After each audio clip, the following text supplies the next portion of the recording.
Welcome to the channel Too Irrational. I'm Pranay Sharma, and in this video we are going to see the solutions of CM1 paper A conducted by IFoA Institute in April 2024. We are going to go through the detailed explanation of each of the sums. But if you want the solution sheets, I leave a number below in the description where you should WhatsApp or Telegram your email ID and ask for CM1 solutions, and we will email you the same. So let's get started. Question number 1. Calculate 4.25Q 87.25 assuming PMA 92C20 mortality and that there is a uniform distribution of death between integer ages. You should show your working. So the first thing that we are going to do is split this 4.25 to get all the different integer ages. So from 87.25, only 0.75 gives us 88. Then from 88 we go 3 more years, and then rest of the 0.5 from age 91. Then we will find these two using uniform distribution of death formulas, and this is just normal 3p88. So we are going to get probability of surviving 4.25 years from 87.25. Then to find Q, we'll just take 1 minus, and final answer is going to be 0.458801. Let's go to question number 2. Question number 2. An insurance company is required to pay an annuity annually in advance for 4 years. The first payment is 1.5 million and each subsequent payment is 3% greater than the previous one. So we have compound increase here. Calculate showing all working and using an effective rate of interest of 8% per annum the convexity of the annuity. So simply convexity formula, we'll have T into T plus 1 cash flow, and then V raised to T plus 2. We'll add all such values, and this is just the present value, that is sum CT V raised to T. As the payment was in advance, first payment 0 because we are multiplying by T. Then for the next payment we'll have 1 into 2, that is the T into T plus 1. This is the cash flow 1.03, and V raised to T plus 2 will give me V raised to 3. Similarly, I have 2 into 3 into 1.03 square V raised to 4, and then 3 into 4 1.03 raised to 3 V raised to 5. And simple present value here, I'll have 1 plus 1.03 V plus 1.03 square V square plus 1.03 cube V cube. That is a simple present value. This will just give me convexity as 4.0846. So I directly applied the convexity formula. You can find the present value first and then DMT and then use that to find the convexity. You can do that, no problem. But we had to find just the convexity, so I directly used the convexity formula. Then for the second part, we have the company is considering investing in a single zero coupon bond for suitable term to cover the present value of the annuity. Explain if it is possible to find a zero coupon bond such that the fund would be immunized against small changes in interest rate. So we would say convexity represents the spread of the cash flow on the timeline. According to the Reddington's law of immunization, convexity of assets should be more than the convexity of liabilities. That is, spread of assets should be more than the spread of liabilities.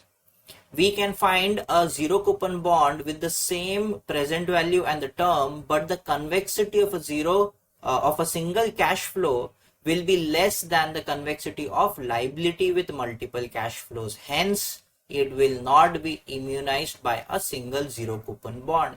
Simply, we have 4 cash flows here at different times. We cannot have a single cash flow that will have a larger spread than this. That is what we are trying to explain here. Let's go to question number 3. In question number 3, we have 3 bonds A, B and C, each paying coupons at 4% annually in arrears and are redeemed at 103%. The outstanding term of the bonds are exactly 1, 2 and 3 years respectively. The prices of the bond per 100 nominal are 104, 105, 106 respectively. Using the information above and showing all working, determine all possible discrete spot rates and determine all possible discrete future rates. So we are finding the spot rates and the future rates. So for our bond A, the price is 104 and we'll have a single coupon plus the redemption at the end of the first year. So that gives us Y1. From bond B, we are going to take 105 as the price. We have two coupons at time 1 and time 2 and then the redemption of 103. Accordingly, you are going to get Y2 by applying this Y1. Similarly, in bond C, price is 106. We have three coupons, time 1, time 2, time 3 and then redemption also at time 3. Applying your Y1 and Y2, you are going to get Y3. So these are all the spot rates that we can find. So here I have just mentioned the formula to calculate the forward rate when we have all the spot rates. Using that, I have calculated 1 year forward rates, 2 year forward rates and 3 year forward rates. Now I do not think that they were expecting you to show F0, F0,2, F0,3. I think they were just expecting you F1, F2 and F1,2. For the next part, we have a bank offers a 3-year regular savings plan and adds interest in line with the rates calculated in part 1. An individual invests 12,000 at the beginning of each of those 3 years. Calculate showing all working the total accumulated value of the investments at the end of year 3. So we have 12,000 at the beginning of each of these 3 years. 12,000. So this 12,000 reaching 3 years, this will be accumulated at Y3. This one will be accumulated at F1, 2 and this last one accumulated at F2, 1 or F2. So accordingly 1 plus Y3 cube, 1 plus F1, 2 square and 1 plus F2 raised to 1. So the answer we get is 38,088.66. Let's go to the next question. Question number 4. An individual pays 4,000 per annum into a savings account for 10 years. During the first 4 years, the payments are made quarterly in advance. For the remaining years, the payments are made continuously. The investor achieves a yield of 6% per annum convertible quarterly on the investment. Calculate showing all working the accumulated amount in the savings account at the end of 10 years. So the interest rate given to us was nominal quarterly. So accordingly calculated I, delta and D4. These were the values that we wanted. Because our future value, we'll say 4,000. We have S due going for 4 years payable 4 times a year. Then it will be accumulated for 6 years. And then for the next of 6 years, we will have continuous payments. Calculate both of these values. And the future value that we are going to get is 54,866.615. Let's go to the next question. Question number 5. A life insurance company uses the following 3 state continuous time Markov model with constant forces of transition sigma and mu to price a sickness policy. So you can see we have from healthy going to dead and healthy going to sick. The company issues a 25-year policy to a healthy life age 35 exact. The benefits provided are 150,000 payable immediately on death from the healthy state, 300,000 payable immediately on becoming sick, and 500 payable at the end of the term of the policy if no claim has been made on the policy. Calculate showing all working the total expected present value of the benefit. They have given us the value of mu, sigma as well as the force of interest. So the 3 benefits we are going to calculate separately: death benefit, sick benefit and no claim benefit. The death benefit and the sick benefit expected present value are very similar. Death benefit, we are going to say that 150,000 will be paid at time t if the person remained healthy till time t and then died immediately anywhere between 0 to 25. Similarly, for sick benefit, we'll say 300,000 payment given at time t if the person remained healthy till time t and then became sick immediately anywhere between 0 to 25. And then we'll just solve them. Our v raised to t is nothing but e raised to minus delta t, and TP 35 HH bar is going to be e raised to minus mu plus sigma t. We just integrate, find the values, then go to the no claim benefit. No claim benefit, very simple. 500 will be given at time 25 if the person remained healthy throughout those 25 years. Again, we'll just substitute the values and add them up. We get the expected present value is 45,393.82. For the second part, premiums are payable continuously for the term of the policy while the policyholder is in the healthy state. Write down an integral formula for the expected present value of the annual premium. You are not required to do any calculations. So the expected present value of premium, we'll say P, that is the annual premium, going from 0 to 25 years, payment given at time t if the person remains healthy at that time t. I just substituted each one of those values to get this. For the third part, the company is introducing a new death benefit that is payable on death from the sick state. To value this new benefit, the transition probability TP 35HS would be required. Write down the integral formula for TP 35HS in terms of other transition probabilities and force of transition. You are not required to do any calculations. So we just have to explain this TP 35HS. So TP 35HS, we'll say that till time S, the person remained healthy, then became sick immediately, and then from that time S to time T, the person remained sick. Now to explain the this SS bar, I have assumed that the force of transition from sick to death is nu. I'm using that here, e raised to minus nu, and the time is t minus s. Just simplifying this, we get the final formula. Let's go to the next question. Question number 6. A government issues a fixed interest security paying coupons at the rate of 8% per annum quarterly in arrears. The security is to be redeemed at 103% on any coupon payment dates from 15 to 18 years after issue, with exact date of redemption at the discretion of the government. Investor A, who is liable to pay the income tax at 20% and capital gain tax at 25%, purchases the fixed interest security on the date of issue at the price that gives a net yield to redemption of 6.2% per annum effective. Calculate showing all working the price per 100 nominal paid by investor A. First, we'll find whether we have capital gain or not. I4, because we had quarterly coupons, and 1 minus T1 C by R. Clearly, that is greater than I4, so we have capital losses. So the first case we are going to have that the redemption would be 15 years.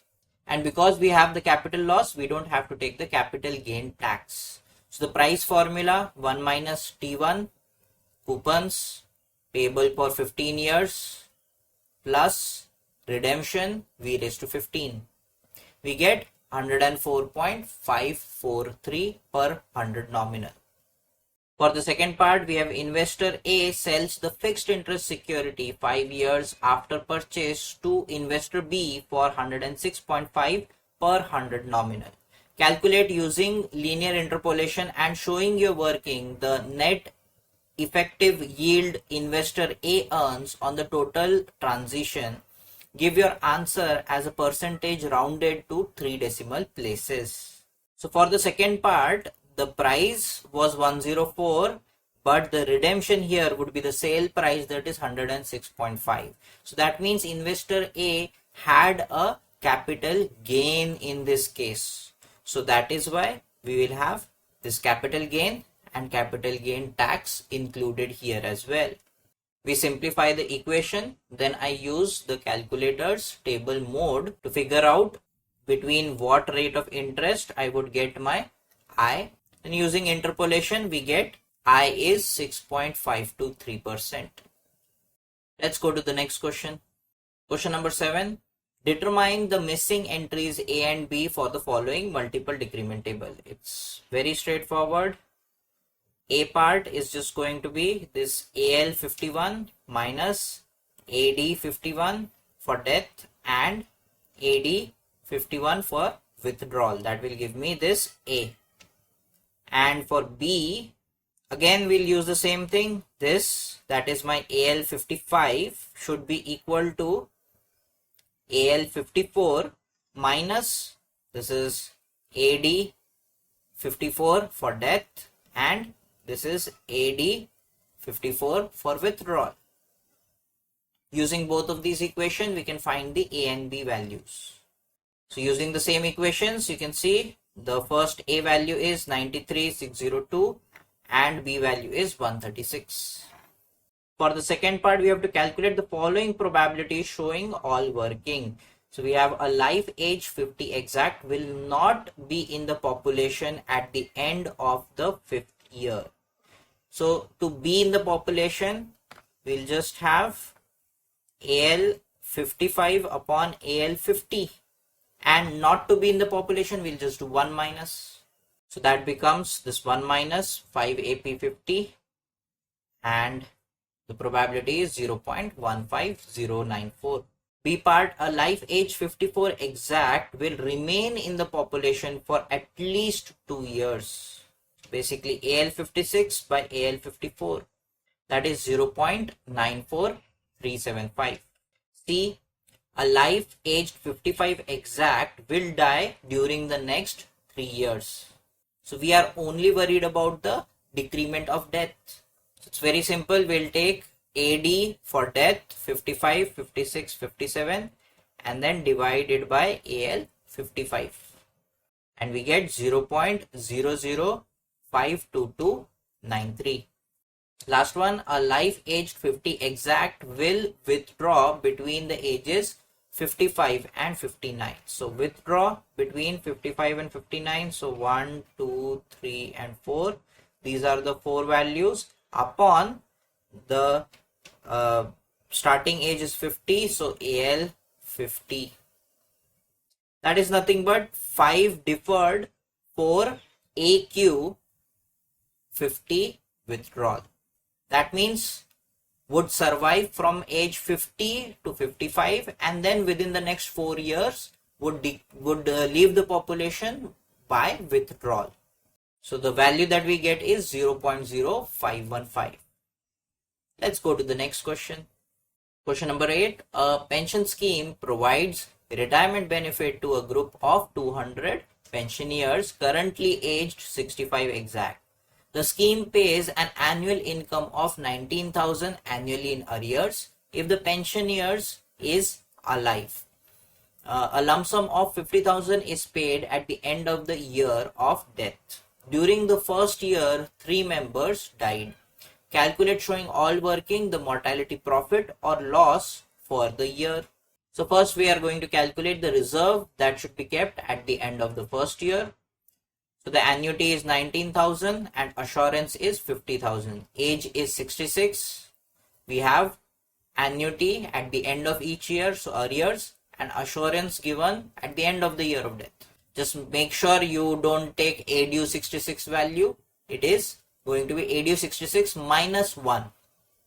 And the value that we get here is 197,370. Then the number of people alive at the beginning of the year was 200 and the number of people died in that year is 3.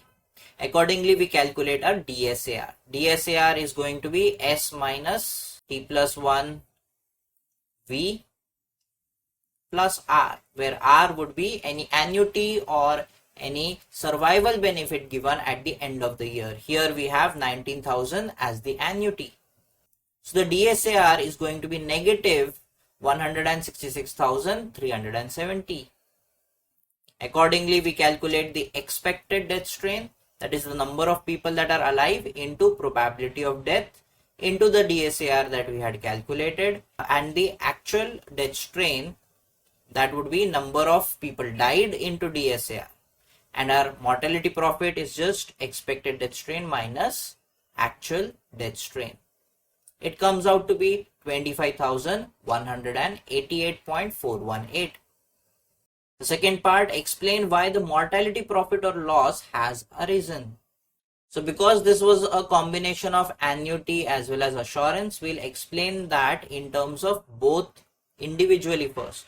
So for a whole life assurance, if the actual deaths are more than the expected number of deaths, the benefit is paid earlier than expected and the company experiences mortality loss. For annuity policy, if the actual deaths are more than the expected number of deaths, less number of annuities are paid than expected and the company experiences mortality profit. Here, the actual deaths, that are 3, are more than expected number of deaths, that is 2.85. Hence, the assurance creates loss and annuity creates profit. Both are giving me the opposite, right? As the amount reserve and the annuity is more than the sum assured, the death strain is negative and hence the company experiences overall profit. Let's go to the next question. Question number 9. A life insurance company issues a last survivor whole life assurance policy on 1st January 2020 to a male life age 60 exact and a female life aged 57 exact. The sum assured of 100,000 is paid at the end of the year of the second death. The annual premium of 1495 are payable annually in advance whilst at least one of the lives is alive. Calculate showing all working the prospective reserves in respect of this policy at 31st December 2022. So that is exactly 3 years. You can say 1st January 2020 to 1st January 2023. We have exactly 3 years. So we have to calculate the reserves when both lives are alive and when only female life is alive. The reserve at the end of the 3 years when both lives are alive, payment of 100,000 would be given at the end of the year of second death minus the premium of 1495 will be paid. So A due till the second death. We can calculate this A due for A due male plus A due female minus joint life and then use that to calculate the assurance value. So the reserve we are going to get is 4,713.815. And when we say only female is alive, so the assurance will be given on death of female and the premium will be paid till the death of female. ADU 60 we can directly get from the table and A60 I calculated again with the same formula. And the reserve that we are going to get is 11,059.106. Let's go to the next question. Question number 10. The force of interest is a function of time at any time t measured in years is given by the formula. So here delta t is unknown. Okay. You are given Vt. So they have given us the present value. These are the terms. Right. Calculate showing all working the value of A, B and C. All you have to do is take these values, differentiate them, and you are going to get A, B and C. Vt is nothing but e raised to minus 0 to t delta t dt. So delta t is just going to be the differentiation of minus log Vt. That is nothing but these values. You differentiate them. This is going to be your A, B and here you get your C. Then for the second part, we have 1000 is invested at time 2 for a period of 7 years. Calculate showing all working the accumulated value of this investment at time 9. So future value of 1000 accumulated from 0 to 9 divided by accumulation from 0 to 2. I've converted that into V reciprocals and then just substituted here 2 and here 9 to get these two values, and finally the answer would be 1698.93.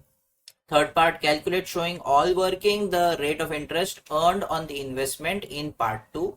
Express your answer as a percentage rounded to 3 decimal places as a nominal rate of interest per annum convertible quarterly. So we have to show that as a nominal rate of interest per annum convertible quarterly, that is I4. So 1000 invested for 7 years gives me 1698.93. Accordingly, I get I as 7.8654%, and then I converted that into I4 to get 7.6435% as my final answer. So for the fourth part, we have a continuous payment stream is received at the rate of 5 e raised to 0.03 t units per annum between time 8 to time 13. Calculate showing all workings the present value of the payment stream at time 0. So we can use this is nothing but Vt, and it will be applicable from time 8 to time 13. So the present value is just rho t Vt dt for the values going from 8 to 13. Vt I will directly substitute, this is directly Vt.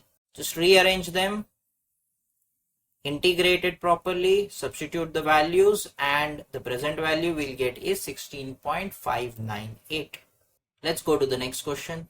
For question number 11, we have a life age 35 exact purchases a 30-year term assurance with the sum assured of 200,000 payable immediately on death. The level monthly premium are payable in advance throughout the term, ceasing on death. So the benefit is immediately on death. Okay. Calculate showing all working the monthly premiums. The premium is monthly. Let's see the basis. We have select mortality. Interest rate is 4%.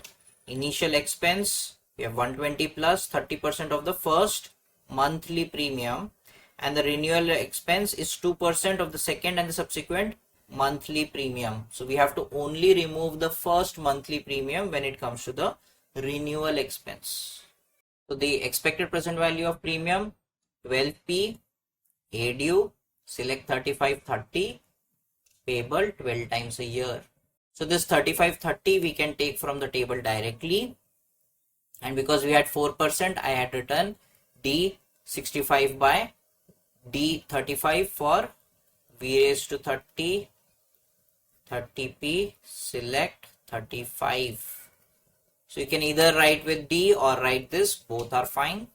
For benefit, we have 200,000 into 1.05 raised to 0.5. That is because we had payment immediately on death, and then term assurance at the end of the year of death. Term assurance can be written as endowment minus pure endowment.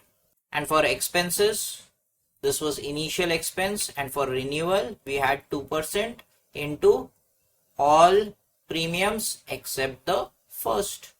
Finding all of these values and equating them to get the premium as 47.727. Second part, write down an expression for the retrospective reserve after 25 years. You are not required to do any calculations. So we'll first take the premium part. I've taken 0.98. So I've subtracted the renewal expense here, minus this 135 is this 120 plus 0.3p, as well as this 0.2 into 12p and this minus 1 by 12. I've included all of that here. I get minus 135.276, and then subtract the benefit. We have 200,000 into 1.04 raised to 0.5, and we had term assurance for 25 years. Then upon, we have V raised to 25, 25p, select 35. That gives us the retrospective reserve. The retrospective reserve expressed as a percentage of the sum assured is 3.3%. Explain why this percentage is relatively small. So we'll say the retrospective reserve is small percentage of the sum assured because first point, the policy is term assurance. For the ages between 35 and 65, the mortality rate at these ages is relatively small. I calculated this and we get 0.89167.